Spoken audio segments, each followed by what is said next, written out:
नमस्कार दोस्तों, तो मेरे चैनल में आपका स्वागत है।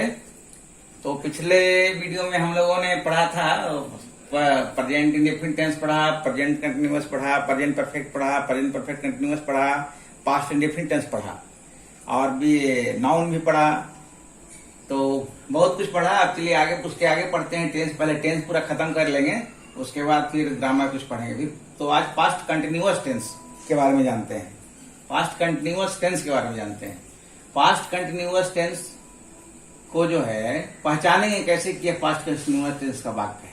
तो इसका पहचानने का नियम है कि जिस हिंदी वाक्य के अंत में मुख्य क्रिया में रहा था, रही थी, रहे थे, रहा था, रही थी, रहे थे इत्यादि लगा रहे, उसे पास्ट कंटिन्यूअस टेंस का वाक्य कहते हैं। जैसे देखिए, मैं अंग्रेजी पढ़ रहा था, पढ़ना से पढ़ रहा था बन गया, वह इसे सुन रहा था, सुनना, सुनना क्रिया हुई, उससे बन गया सुन रहा था। तुम मुझे देख रहे थे, देखना, देखना से बन गया देख रहे थे इत्यादि। पास्ट कंटिन्यूअस टेंस को पास्ट इम्परफेक्ट टेंस या पास्ट प्रोग्रेसिव टेंस भी कहते हैं। जैसे प्रेजेंट कंटिन्यूअस टेंस को प्रेजेंट इम्परफेक्ट टेंस या प्रेजेंट प्रोग्रेसिव टेंस कहते हैं, उसी ढंग से पास्ट कंटिन्यूअस टेंस को भी पास्ट इम्परफेक्ट टेंस या पास्ट प्रोग्रेसिव टेंस कहते हैं। तो अब इसको अंग्रेजी अनुवाद कैसे बनाएंगे उसका नियम जानते हैं। अंग्रेजी अनुवाद बनाने का नियम, सबसे पहले क्या करेंगे कि सब्जेक्ट का अनुवाद करेंगे। उसके बाद आवश्यकता अनुसार वाज या वेयर लिखेंगे। वाज या वेयर आवश्यकता अनुसार इसलिए लिखा है कि कहीं वाज लगेगा और कहीं वेयर लगेगा। उसके बाद V4 यानी कि वर्ब का चौथा रूप का प्रयोग करेंगे। तो जब वर्ब में आईएनजी लग जाता है, जैसे गो में आईएनजी लग गया गोइंग, प्ले में आईएनजी लग गया प्लेइंग, रन में आईएनजी लग गया रनिंग, राइट में आईएनजी लग गया राइटिंग, इस ढंग से जब वर्ब में आईएनजी लगता है तो उसको वर्ब का चौथा रूप कहा जाता है। तो V4 लिखेंगे, उसके बाद उसमें जो ऑब्जेक्ट रहेगा उसका अनुवाद करेंगे, उसके बाद वाक्य में कुछ और रहेगा तो उसको ट्रांसलेट करेंगे। अब इसमें देखिए कहाँ बाज लगेगा, कहाँ वेयर लगेगा, इसका नियम है यहाँ। जैसे आई रहेगा तो आई सब्जेक्ट रहेगा तो आई के साथ वाज का प्रयोग होता है। आई के साथ वेयर का प्रयोग भी ऐसे होता है वो, लेकिन उसका नियम बाद में आगे बताऊंगा। लेकिन इस टेंस में, इस ढंग के वाक्य में ऐसे आई के साथ वाज का ही प्रयोग होता है। वी यू और थर्ड पर्सन के प्लूरल नंबर के साथ वेयर का प्रयोग होता है। ध्यान रखना है, वी यू और थर्ड पर्सन के प्लूरल नंबर, ऐसा वाक्य रहेगा जिसमें सब्जेक्ट वी हो, यू हो और थर्ड पर्सन का प्लूरल नंबर हो यानी कि बहुवचन हो, तो उसके साथ वेयर का प्रयोग होता है। फिर थर्ड पर्सन के सिंगुलर नंबर के सब्जेक्ट के साथ वाज का प्रयोग होता है। एक वाज वेयर में ये नियम है, ध्यान रखने का है। कुछ एग्जांपल्स लेते हैं। जैसे देखिए, मैं अंग्रेजी पढ़ रहा था, तो इसमें सब्जेक्ट हुआ आई, तो पहले मैं का बनाया, आई यहाँ बनाया। अब यहाँ नियम है, आई के साथ वाज का प्रयोग होता है, यहाँ लिखा है ऊपर, आई के साथ वाज का प्रयोग होता है, तो आई वाज। उसके बाद क्रिया यहाँ पर रीड है, रीड मीन्स पढ़ना, तो रीड का चौथा रूप रीडिंग, जिसमें आईएनजी लग गया V4। उसके बाद क्या पढ़ रहा था भाई, इंग्लिश पढ़ रहा था तो इंग्लिश लिखाया। देखिए, जैसे वह इसे सुन रहा था, वह इसे सुन रहा था, तो वह यहाँ पर थर्ड पर्सन हुआ, थर्ड पर्सन का सिंगुलर नंबर, तो थर्ड पर्सन के सिंगुलर नंबर के साथ यह नियम लिखा हुआ है, थर्ड पर्सन के सिंगुलर नंबर के साथ सब्जेक्ट के साथ वाज का प्रयोग होता है। तो ही वाज, फिर हियर मीन सुनना होता है, हियर, हियर मीन सुनना, तो उसमें आईएनजी लग गया, चौथा रूप लगेगा आईएनजी हो गया हियरिंग इट, इट मतलब इसे, ही वाज हियरिंग इट, वह इसे सुन रहा था। अब है तुम मुझे देख रहे थे, तो यू सेकंड पर्सन हुआ, तुम सेकंड पर्सन, तो सेकंड पर्सन के साथ वेयर का प्रयोग होता है, ऊपर नियम बताया हुआ है। यू, उसके बाद यहाँ वेयर, फिर देखना लुक एट होता है, किसी को देखना, लुक एट, जैसे लुक एट मी मतलब मेरी ओर देखना, मुझे देख रहे थे यानी कि मेरी ओर देख रहे थे, तो you were looking at me. अच्छा, आगे क्वेश्चन टेंस लेते हैं, कुछ और वाक्य देखते हैं दोस्तों। आप जैसे देखिए, सीता और गीता झगड़ रही थी, तो यहाँ सब्जेक्ट क्या हो गया, सीता और गीता। सीता और गीता सब्जेक्ट हो गया, तो पहले क्या करेंगे, सब्जेक्ट का बनाएंगे, तो सीता और गीता लिखेंगे, सीता SITA सीता एंड गीता। उसके बाद यहाँ क्या होगा, यहाँ सीता और गीता एंड के द्वारा जब दो सब्जेक्ट जुड़ जाते हैं तो वो क्या होते हैं, बहुवचन हो जाते हैं। तो यहाँ पर सब्जेक्ट दोनों हो गया ना, इसलिए वेयर का प्रयोग हो जाएगा।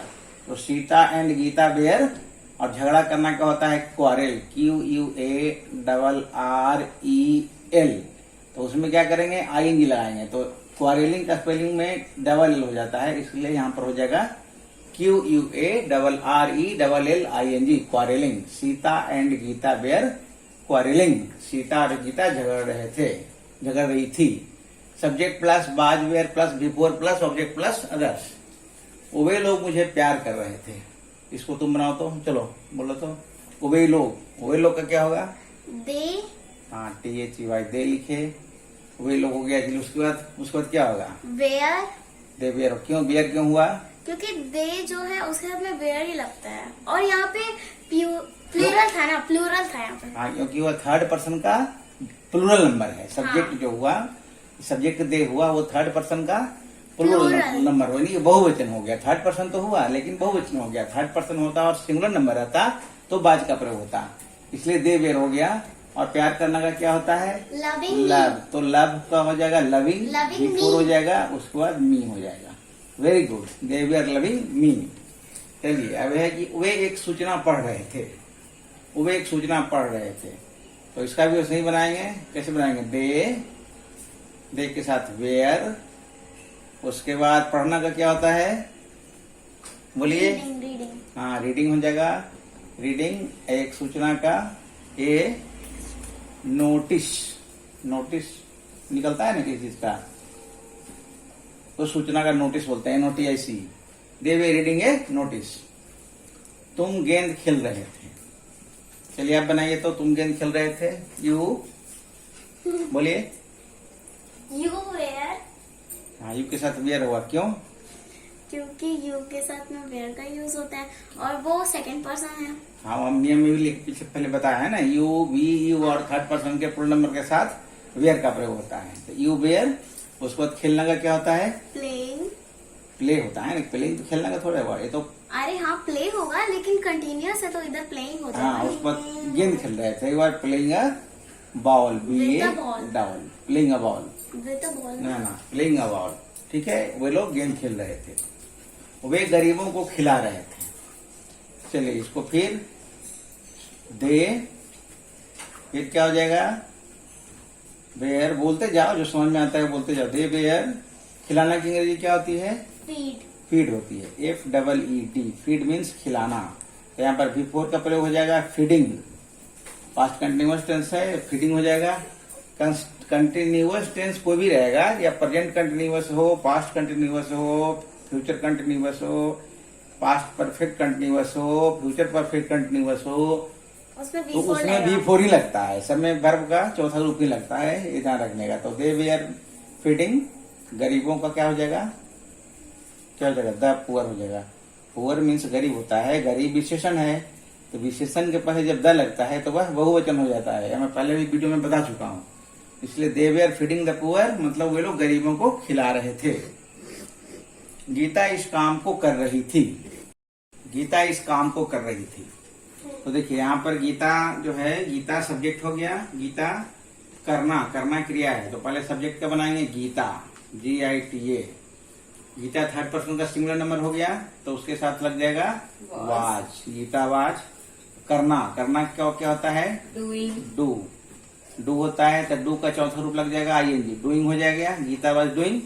और इस काम को हो जाएगा this work. Geeta was doing this work. Geeta इस काम को कर रही थी, ठीक है। Very good. स्कूल का चपरासी घंटी बजा रहा था। यहाँ पर पूरा सब्जेक्ट हुआ, स्कूल का चपरासी। सब्जेक्ट पहचानने का नियम क्या है? किसी की बात में सब्जेक्ट कैसे पहचानेंगे, पहले ही बता चुका हूँ। क्रिया तो समझो मुख्य क्रिया क्या होता है, जैसे आना जाना, उठना बैठना, खाना पीना, हंसना रोना, उछलना कूदना, ये सब मुख्य क्रिया है। तो उसमें कौन लगाकर प्रश्न करने का, जैसे कौन जा रहा था, कौन खेल रहा था, कौन पढ़ रहा था, कौन बजा रहा था, कौन गा रहा था, तो उसका उत्तर जो मिले वही कर्ता होता है, वही वाक्य का सब्जेक्ट होता है। तो यहाँ पर कौन बजा रहा था? घंटी कौन बजा रहा था? बजाने का काम कौन कर रहा था? तो स्कूल का चपरासी। तो यहाँ पर स्कूल का चपरासी सब्जेक्ट हो गया, पूरा स्कूल का चपरासी सब्जेक्ट हो गया। तो वह स्कूल का चपरासी का बनाएंगे, पहले लिखेंगे the peon of the school, ऐसे लिखते हैं। इसमें लिखते हैं, ऑफ लगाते हैं, कागे की का बनाते हैं, the peon of the school मतलब स्कूल का चपरासी, ये सब्जेक्ट हो गया। वाज घंटी बजा रहा था। घंटी बजाना, बजाना का होता है रिंग, RING। रिंग मतलब बजाना। इस रिंग मतलब अंगूठी भी होता है, पहनने वाली अंगूठी, और यही रिंग मतलब बजाना भी होता है वर्ब के रूप में।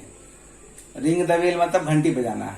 इसको तो यहाँ पर हो जाएगा ringing the bell, BELL। Ring the bell मतलब घंटी बजाना। यहाँ पर लिख देता हूँ, चलो मैं लिख देता हूँ RING ring the BELL।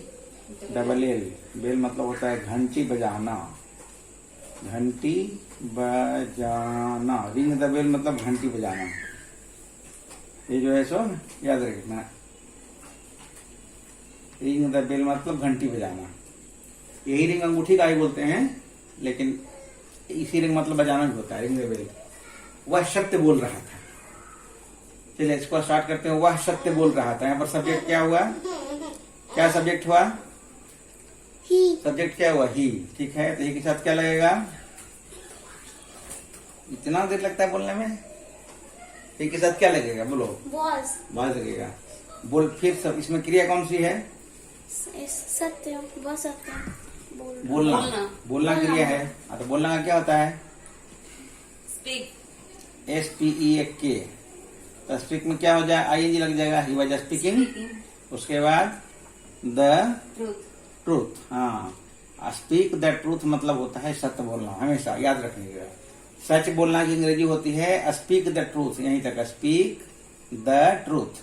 Speak the truth मतलब सच बोलना। लेकिन यहाँ पर चूंकि पास्ट कंटिन्यूअस टेंस का वाक्य है, इसलिए स्पीकिंग लग गया है। इसमें स्पीक टू के द लगना भी जरूरी है, द लगाना ही पड़ेगा। स्पीक द ट्रूथ करना ही पड़ेगा। यहाँ पर कुछ चेंज नहीं कर सकते। स्पीकिंग द ट्रूथ मतलब वह सच बोल रहा था। He was speaking the truth. Ramesh और मोहन पानी खींच रहे थे। तो यहाँ subject RAMESH, Ramesh and Mahesh. यहाँ सब्जेक्ट हो गया थर्ड पर्सन का प्लूरल नंबर हुआ ना, रमेश एंड महेश। तो इसलिए यहाँ पर वेयर का प्रयोग हो गया। थर्ड पर्सन तो हुआ, लेकिन सिंगुलर नंबर नहीं हुआ, प्लूरल नंबर हो गया। इसलिए रमेश एंड महेश हो गया। वेयर ड्रॉइंग वाटर, पानी खींच रहे थे। वह पटना जा रही थी। बोलो। She was going to Patna. ये तो बहुत आसानी समझ गई। She was going to Patna. To Patna. कहीं भी जाने के पहले टू का प्रयोग होता है, लेकिन होम के पहले नहीं होता है। ये बाद में बताएंगे होम और हाउस में अंतर क्या होता है। मैं लखनऊ से आ रहा था। ठीक है। I was coming from Lucknow. Very good. Lucknow के स्पेलिंग पता है? हाँ। क्या? LUKNOW। LUCKNOW होता है लखनऊ के स्पेलिंग। आपने के लिखा है? के लिखा है। हाँ। सी छूट गया। LUCKNOW। मैं लखनऊ से आ रहा था। कहीं से आते हैं तो उसमें फ्रॉम का प्रयोग होता है। इसकी अंग्रेजी फ्रॉम होती है। मैं लखनऊ से आ रहा था। I was coming from Lucknow. मैं लखनऊ से आ रहा था। आप लोग मैदान में दौड़ रहे थे। चलिए बनाइए इसका। You where